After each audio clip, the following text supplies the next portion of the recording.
Assalamualaikum warahmatullahi wabarakatuh. Saya Asiyah Mutmainnah. Pada kesempatan kali ini saya akan menyampaikan analisis saya pada diskusi 2, yaitu tentang materi pendidikan formal dan juga pendidikan informal. Adapun setelah membaca modul dan juga menganalisis berbagai sumber, dapat diketahui bahwa pendidikan formal dan informal adalah dua hal mendasar yang ada pada pendidikan dasar, di mana pendidikan formal adalah jalur pendidikan yang terstruktur dan berjenjang seperti sekolah dasar, sekolah menengah, perguruan tinggi. Pendidikan ini memiliki kurikulum yang jelas, aturan yang ditetapkan pemerintah, serta berlangsung dalam jenjang yang berkesinambungan. Sedangkan pendidikan informal adalah proses pendidikan yang berlangsung secara alami dalam kehidupan sehari-hari, tanpa terikat kurikulum, jenjang, atau lembaga resmi. Pendidikan ini diperoleh melalui interaksi dalam keluarga, lingkungan, pergaulan, serta pengalaman hidup.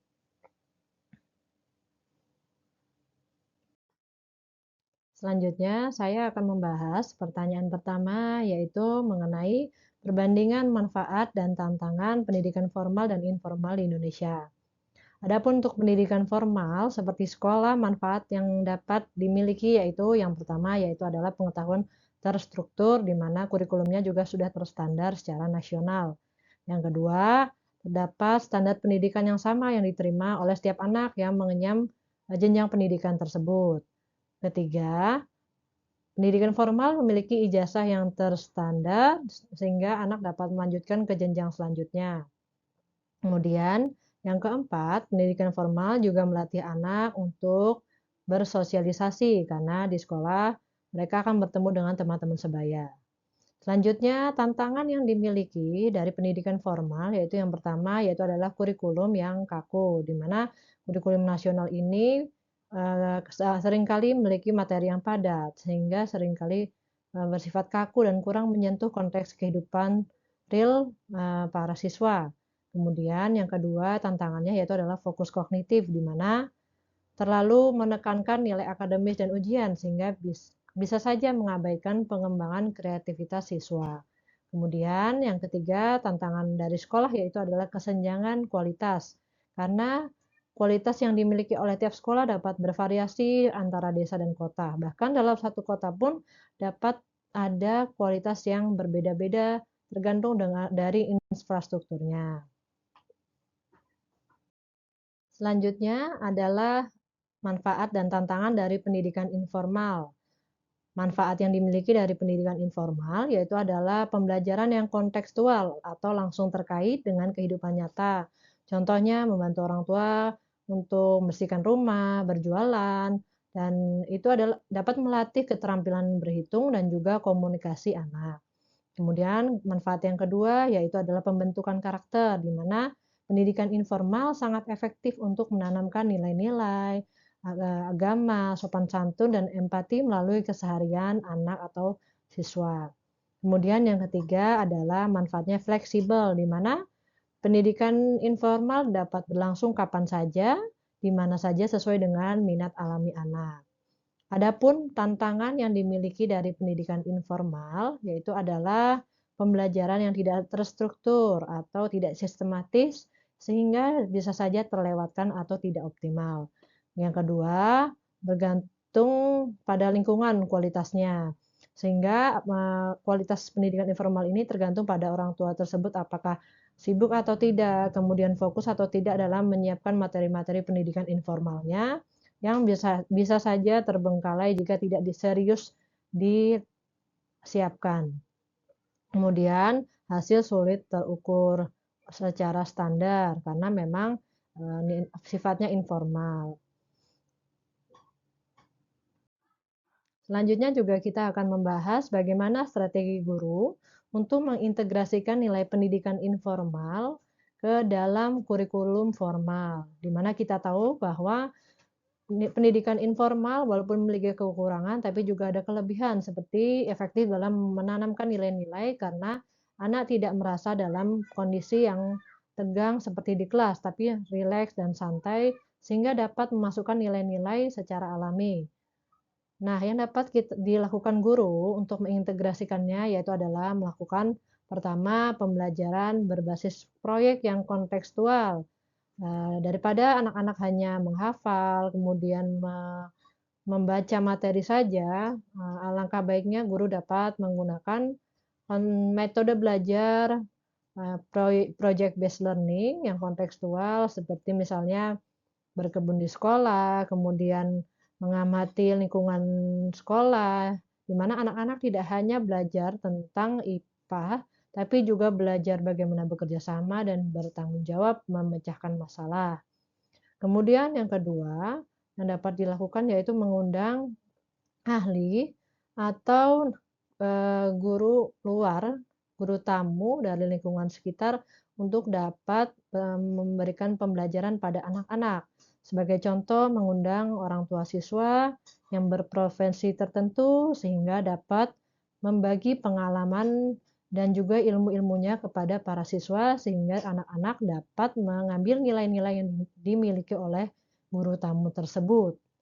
Dan juga tentu saja pembahasannya bisa berkaitan dengan dunia nyata. Ketiga, memanfaatkan permainan tradisional dan juga kearifan lokal. Dapat menggunakan permainan seperti congklak, bakia, kemudian menceritakan cerita daerah, sehingga anak-anak dapat mengambil nilai-nilai kebaikan yang ada di sekitarnya, termasuk di dalam permainan tradisional atau kearifan lokal tersebut. Kemudian yang keempat, penugasan yang melibatkan keluarga, sehingga ketika anak di rumah, anak juga dapat belajar bersama orang tuanya yang dapat membawa nilai-nilai positif pada keluarganya, sehingga anak juga lebih optimal belajar di rumah, tidak hanya di sekolah. Selanjutnya adalah pertanyaan nomor 2, yaitu bagaimana peran guru dalam mengatasi kesenjangan akses pendidikan formal, di mana saya sendiri ada di Kota Depok. Untuk di Kota Depok sendiri memang minim anak-anak yang kesulitan mengakses pendidikan formal. Hanya mungkin beberapa anak saja yang sulit mengakses sekolah dikarenakan alasan seperti ekonomi atau ada berkebutuhan khusus. Sehingga berikut ini beberapa yang dapat kita lakukan sebagai guru agar dapat mengatasi masalah-masalah tersebut, di mana masalah ini mungkin banyak ditemui di wilayah terutama di luar Pulau Jawa. Yang pertama yang dapat dilakukan guru adalah menjadi guru yang proaktif. Sebagai contoh, bekerja sama dengan kepala sekolah dan komunitas untuk mengadakan sekolah atau pos belajar di rumah-rumah siswa yang sekiranya misalnya sulit menjangkau sekolah atau misalnya memiliki keterbatasan fisik gitu, sehingga anak-anak dapat belajar gitu dengan efektif. Kemudian yang kedua, memanfaatkan teknologi sederhana. Misalnya bagi daerah yang sinyal internetnya terbatas, guru bisa membuat modul belajar cetak atau audio yang dapat dipelajari siswa di rumah. Untuk daerah dengan akses internet, maka bisa menggunakan grup WA untuk berbagi materi dan tugas, sehingga anak tidak terkendala dalam pembelajaran. Kemudian, hal yang dapat dilakukan untuk mengatasi kesenjangan juga berkolaborasi dengan keluarga dan masyarakat. Ini adalah kunci penting dalam pendidikan, di mana melibatkan keluarga dan masyarakat merupakan hal penting, hal pokok yang harus terus dilibatkan dalam pembelajaran anak-anak, karena sejatinya anak banyak menghabiskan waktunya bersama keluarga dan masyarakat.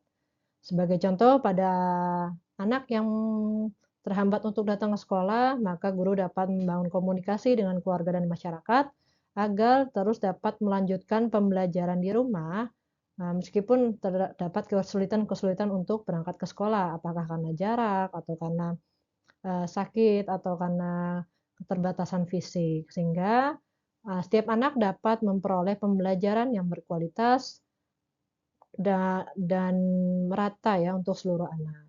Kemudian untuk pertanyaan selanjutnya, bagaimana upaya memastikan pendidikan informal ini memberikan kontribusi positif.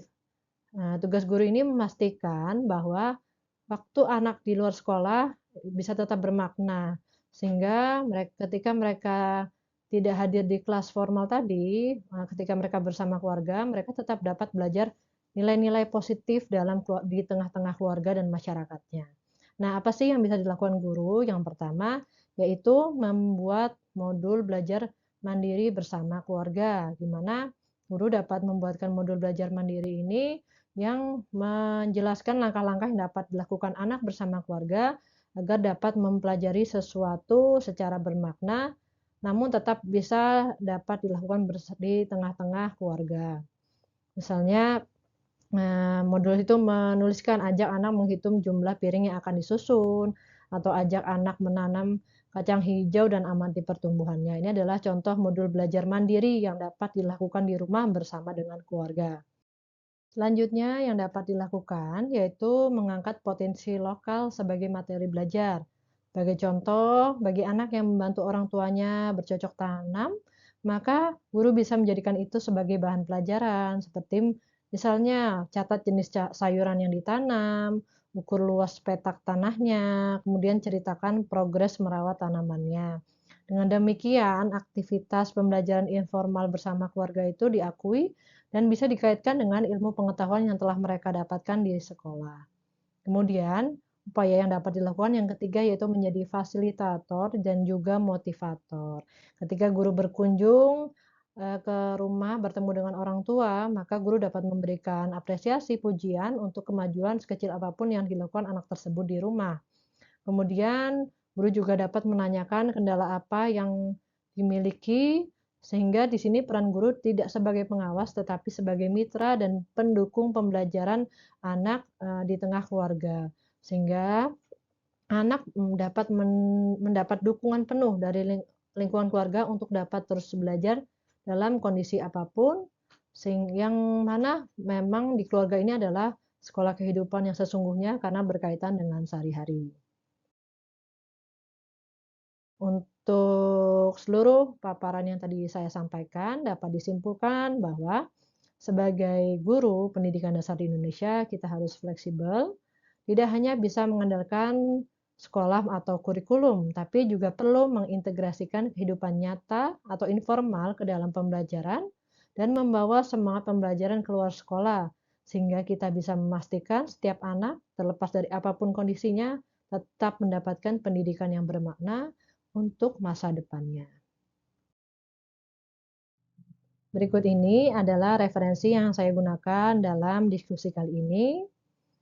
Terima kasih atas kesempatan yang telah diberikan. Sekian dari saya, mohon maaf bila ada kekurangan. Wassalamualaikum warahmatullahi wabarakatuh.